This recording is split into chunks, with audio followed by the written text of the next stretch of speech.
Hi friends, ನಾನು Ashwini from Mangalore. Welcome back to my channel. Friends, ಇವತ್ತು ನಾನು ಒಂದು ಸೂಪರ್ ಆಗಿರುವ ರೆಸಿಪಿಯನ್ನು ರೆಡಿ ಮಾಡ್ತಾ ಇದ್ದೇನೆ. ಈ ಮಳೆಗಾಲದಲ್ಲಿ ಅಂತೂ ಏನಾದರೂ ಖಾರವಾಗಿ ತಿನ್ನುವ ಅಂತ ಹೇಳುವಾಗ ಯಾವಾಗಲೂ ಪ್ರತಿ ಸಲ ಚಿಕನ್ ರೆಸಿಪಿನೇ ಮಾಡುವ ಬದಲು ಈ ಚಿಕನ್ ಲಿವರಿಂದ ಏನಾದರೂ ಸ್ಪೆಷಲ್ ಮಾಡಿದರೆ ತುಂಬಾ ಚೆನ್ನಾಗಿರ್ತದಲ್ಲ. ಹಾಗಾಗಿ ನಾನು ಚಿಕನ್ ಲಿವರ್ ಪೆಪ್ಪರ್ ಫ್ರೈ ಮಾಡ್ತಾ ಇದ್ದೇನೆ. ಅದಕ್ಕೋಸ್ಕರ ಒಂದು 300 ಗ್ರಾಮ್ನಷ್ಟು ಚಿಕನ್ ಲಿವರ್ ತಗೊಂಡಿದ್ದೇನೆ. ಹಾಗೆಯೇ ಒಂದು ಮೀಡಿಯಮ್ ಸೈಜಿನ ಈರುಳ್ಳಿಯನ್ನು ಸಣ್ಣಕ್ಕೆ ಕಟ್ ಮಾಡಿದ್ದೇನೆ. ಅರ್ಧ ಚಮಚದಷ್ಟು ಜಿಂಜರ್ ಗಾರ್ಲಿಕ್ ಪೇಸ್ಟ್, ಹಾಗೆಯೇ ಸ್ವಲ್ಪ ಕೊತ್ತಂಬರಿ ಸೊಪ್ಪನ್ನು ಕೂಡ ಕಟ್ ಮಾಡಿದ್ದೇನೆ. ಒಂದು 2 ಹಸಿರು ಮೆಣಸಿನಕಾಯಿಯನ್ನು ಸಪೂರಕ್ಕೆ ಕಟ್ ಮಾಡಿದ್ದೇನೆ.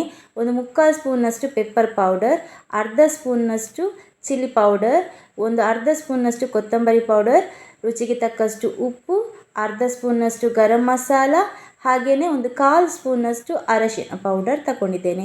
ಮತ್ತು ಎಣ್ಣೆ. ಹಾಗೆಯೇ ನಾನೊಂದು ಪ್ಯಾನ್ ತಗೊಂಡಿದ್ದೇನೆ, ನಾನ್ ಸ್ಟಿಕ್ ಪ್ಯಾನ್. ಅದಕ್ಕೆ ಒಂದು 2ರಿಂದ 3 ಸ್ಪೂನ್ನಷ್ಟು ಕೊಕೊನಟ್ ಆಯಿಲನ್ನು ಹಾಕಿದ್ದೇನೆ. ಯಾವುದೇ ಅಡುಗೆ ಎಣ್ಣೆಯನ್ನು ಯೂಸ್ ಮಾಡಬಹುದು. ಹಾಗೆಯೇ ಎಣ್ಣೆ ಸ್ವಲ್ಪ ಬಿಸಿ ಆಗಲಿ.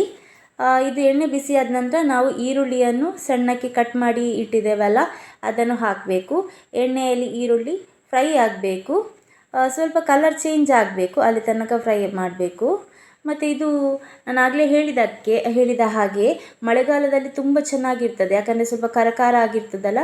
ಹಾಗೆಯೇ ನಾವು ಯಾವಾಗಲೂ ಚಿಕನ್ನೇ ಮಾಡೋದ್ರಿಂದ ಬೋರ್ ಆಗ್ತದೆ ನಮಗೆ ಚಿಕನನ್ನೇ ಏನು ತಿನ್ನೋದು ಅಂತ. ಸೊ ಹಾಗಾಗಿ ಈ ಚಿಕನ್ ಲಿವರ್ ಎಲ್ಲ ಮಾಡುವಾಗ ಇನ್ನೂ ನಾಲಿಗೆಗೆ ರುಚಿ ಹೆಚ್ಚುತ್ತದೆ ಅಂತ ಹೇಳ್ಬೋದು.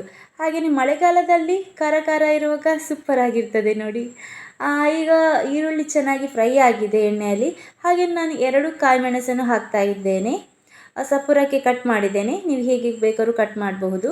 ಹಾಗೆಯೇ ಒಂದು ಅರ್ಧ ಸ್ಪೂನ್ನಷ್ಟು ಜಿಂಜರ್ ಗಾರ್ಲಿಕ್ ಪೇಸ್ಟ್. ಇನ್ನು ಈ ಜಿಂಜರ್ ಗಾರ್ಲಿಕ್ ಪೇಸ್ಟ್ ಇದು ಹಸಿ ಸ್ಮೆಲ್ ಹೋಗುವ ತನಕ ಫ್ರೈ ಮಾಡಬೇಕು. ಸುಮಾರು ಒಂದು ನಿಮಿಷದಷ್ಟು ಫ್ರೈ ಮಾಡಿದರೆ ಸಾಕಾಗ್ತದೆ. ಇದೆಲ್ಲ ಚೆನ್ನಾಗಿ ಫ್ರೈ ಆಗಬೇಕು. ಮತ್ತು ಇದು ಊಟಕ್ಕೆ ಕೂಡ ಚೆನ್ನಾಗಿರ್ತದೆ, ಮತ್ತು ಹಾಗೆಯೇ ಕೂಡ ತಿನ್ಬೋದು. ಏನು ಬೇಕು ಅಂತ ಇಲ್ಲ ಇದು ತಿನ್ನುವಾಗ. ನಾನು ಆಗಲೇ ಹೇಳಿದಾಗೆ ಚೆನ್ನಾಗಿ ಸ್ಪೈಸಿ ಆಗಿರ್ತದೆ. ಈಗ ನೋಡಿ ಚೆನ್ನಾಗಿ ಹಸಿ ಸ್ಮೆಲ್ಲೆಲ್ಲ ಹೋಗಿದೆ. ಈಗ ನಾವಿದಕ್ಕೆ ಮಸಾಲೆಗಳನ್ನು ಆ್ಯಡ್ ಮಾಡುವ. ಹಾಗಾಗಿ ಗ್ಯಾಸನ್ನು ಸ್ಲೋ ಮಾಡಿ ಇಡಿ.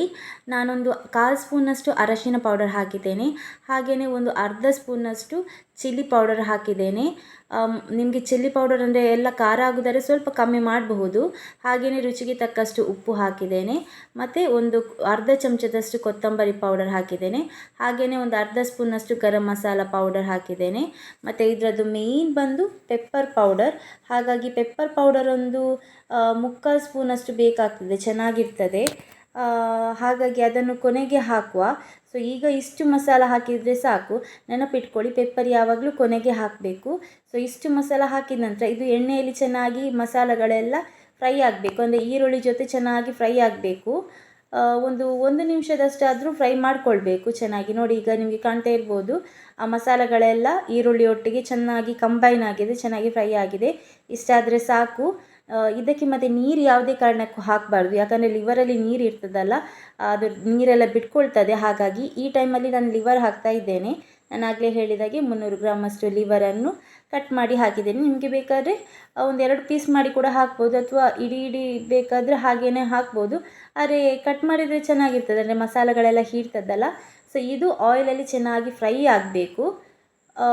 ಹಾಗೆ ಒಂದು 2ರಿಂದ 3 ನಿಮಿಷ ಹಾಗೆಯೇ ಇದು ಫ್ರೈ ಆಗಲಿ.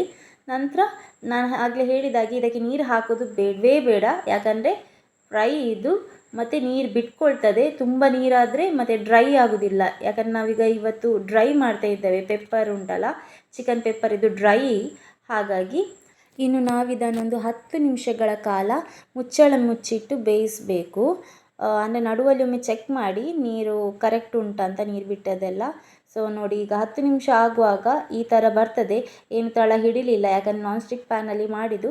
ಮತ್ತು ನೀರೆಲ್ಲ ನಾನು ಆಗಲೇ ಹೇಳಿದಾಗೆ ಹೀರಿದದೆಲ್ಲ ಬಿಟ್ಕೊಳ್ತು. ನೋಡಿ, ಗೊತ್ತಾಗ್ತಾ ಉಂಟು ನಿಮಗೆ ಆಗಲೇ ಯಾವ ಥರ ಗಟ್ಟಿ ಇತ್ತು, ಅಂದರೆ ಡ್ರೈ ಇತ್ತು, ಈಗ ಹೇಗೆ ನೀರಾಗಿದೆ ಅಂತ. ಇನ್ನೊಂದು 1 ನಿಮಿಷ ಹಾಗೆಯೇ ಇದು, ಅಂದರೆ ನೀರು ಆರುವ ತನಕ ಫ್ರೈ ಮಾಡಿಕೊಳ್ಬೇಕು. ಸೊ ಸ್ವಲ್ಪ ಹಾಗೆಯೇ ಇರಲಿ ನೀರಿನಂಶ, ಯಾಕಂದರೆ ಇನ್ನೂ ಕೂಡ ಪೆಪ್ಪರ್ ಹಾಕುವಾಗ ಇನ್ನೂ ಕೂಡ ಆರ್ತದೆ ನೀರೆಲ್ಲ. ಈ ಟೈಮಲ್ಲಿ ನಾನೊಂದು ಅರ್ಧದಿಂದ 3/4 ಸ್ಪೂನಷ್ಟು ಪೆಪ್ಪರ್ ಪೌಡರ್ ತಗೊಳ್ತಾ ಇದ್ದೇನೆ. ಹಾಗೆಯೇ ಪೆಪ್ಪರ್ ಪೌಡರ್ ಹಾಕಿದ ನಂತರ ಚೆನ್ನಾಗಿ ಒಮ್ಮೆ ಮಿಕ್ಸ್ ಮಾಡಿ. ಸೊ ಮೇಯ್ನ್ ಇದು ಬಂದೇ ಪೆಪ್ಪರ್ ಪೌಡರ್ ಅಲ್ಲ, ಹಾಗಾಗಿ ಖಾರ ಇದರದ್ದೇ ಹೈಲೈಟ್ ಆಗಿರ್ತದೆ. ಮತ್ತು ಆ ಘಮ, ಆ ಲಿವರ್ ಪೆಪ್ಪರಲ್ಲಿ ಮಾಡಿದ್ರೇ ತುಂಬಾ ಸೂಪರ್ ಆಗಿರ್ತದೆ. ನಾನು ಆಗಲೇ ಹೇಳಿದಾಗೆ ಅನ್ನ ಜೊತೆಗೂ ಇದನ್ನು ತಿನ್ನಬಹುದು, ಅಥವಾ ಈ ರೊಟ್ಟಿಗೂ ಕೂಡ ಇದು ಚೆನ್ನಾಗಿರ್ತದೆ. ಮತ್ತು ಹಾಗೆಯೇ ಮನಸ್ಸಾಗುವಾಗ ಇದನ್ನು ಮಾಡಿಕೊಂಡು ತಿನ್ಬೋದು, ಮತ್ತು ಎಲ್ಲರಿಗೂ ಕೂಡ ಇಷ್ಟ ಆಗ್ತದೆ.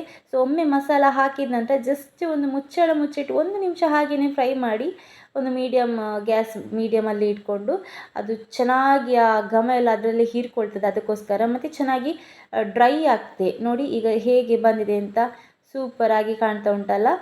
ಸೊ ನಿಮಗೆ ಕೂಡ ಈಗಲೇ ಮಾಡುವ ಅಂತ ಅನಿಸ್ಬೋದು. ಈ ಟೈಮಲ್ಲಿ ನಾನು ಒಂದು ಅರ್ಧ ಸ್ಪೂನ್, ಒಂದು ಸ್ಪೂನ್ನಷ್ಟು ಲೆಮನ್ ಜ್ಯೂಸ್ ಹಾಕಿದ್ದೇನೆ, ಚೆನ್ನಾಗಿರ್ತದೆ. ಮತ್ತು ಸ್ವಲ್ಪ ಕೊತ್ತಂಬರಿ ಹಾಕಿದ್ದೇನೆ. ಲೆಮನ್ ಜ್ಯೂಸ್ ನಿಮಗೆ ಬೇಡಾದರೆ ಸ್ಕಿಪ್ ಮಾಡಬಹುದು, ಆದರೆ ನಮಗೆ ಸ್ವಲ್ಪ ಚೆನ್ನಾಗಿರ್ತದೆ, ಅದಕ್ಕೋಸ್ಕರ ನಾವು ಲೆಮನ್ ಜ್ಯೂಸ್ ಹಾಕ್ತಾ ಇದ್ದೇವೆ. ನೀವು ಕೂಡ ಹಾಕಿ ಟ್ರೈ ಮಾಡಿ ನೋಡಿ, ಚೆನ್ನಾಗಿ ಅನಿಸ್ತದೆ. ಕೊತ್ತಂಬರಿ ಸೊಪ್ಪು ಹಾಕಿದ ನಂತರ ಜಾಸ್ತಿ ಫ್ರೈ ಮಾಡೋದು ಬೇಡ, ಸ್ವಲ್ಪ ಫ್ರೈ ಮಾಡಿದರೆ ಸಾಕಾಗ್ತದೆ. ಸೊ ಫೈನಲಿ ನಮ್ಮ ಚಿಕನ್ ಪೆಪ್ಪರ್ ಫ್ರೈಡ್ ರೆಡಿ ಆಗಿದೆ. ಸೊ ಫೈನಲ್ ಆಗಿ ಪ್ಲೇಟಿಂಗ್ ಆದ ನಂತರ ಯಾವ ಥರ ಬಂದಿದೆ ಅಂತ ನೀವೇ ನೋಡಿ. ಎಲ್ಲರಿಗೂ ಇಷ್ಟ ಆಗುವಂತಹ ರೆಸಿಪಿ ಇದು. ನನ್ನ ಮಗ ಅಂತೂ ತುಂಬಾ ಇಷ್ಟಪಟ್ಕೊಂಡು ತಿಂದಿದ್ದಾನೆ. ಖಾರ ಇದ್ರೂ ತುಂಬಾ ಚೆನ್ನಾಗಿ ಬರ್ತದೆ, ಯಾಕಂದರೆ ಪೆಪ್ಪರ್ ಹಾಕಿರೋದ್ರಿಂದ ಹೆಲ್ತಿಗೂ ಕೂಡ ಒಳ್ಳೆಯದು. ಎಲ್ಲರಿಗೂ ಇಷ್ಟ ಆಗ್ತದೆ, ಅದಂತೂ ಖಂಡಿತ. ನೀವು ಕೂಡ ಮನೇಲಿ ಒಮ್ಮೆ ಟ್ರೈ ಮಾಡಿ, ಕಮೆಂಟ್ಸಲ್ಲಿ ತಿಳಿಸಿ ಹೇಳಿ ಯಾವ ಥರ ಬಂದಿದೆ ಅಂತ. ಇವತ್ತಿನ ನನ್ನ ರೆಸಿಪಿ ನಿಮಗೆಲ್ಲ ಇಷ್ಟ ಆದರೆ ಲೈಕ್ ಮಾಡಲಿಕ್ಕೆ ಮಾತ್ರ ಮರಿಬೇಡಿ, ಹಾಗೆಯೇ ನಿಮ್ಮ ಫ್ರೆಂಡ್ಸ್ ಫ್ಯಾಮಿಲಿ ಜೊತೆ ಶೇರ್ ಮಾಡಿ. ಸೊ ವಿಡಿಯೋ ನೋಡಿದ್ದಕ್ಕೆ ಥ್ಯಾಂಕ್ ಯು ಸೋ ಮಚ್. ಹೀಗೇನೆ ಸಪೋರ್ಟ್ ಮಾಡ್ತಾ ಇರಿ ಫ್ರೆಂಡ್ಸ್.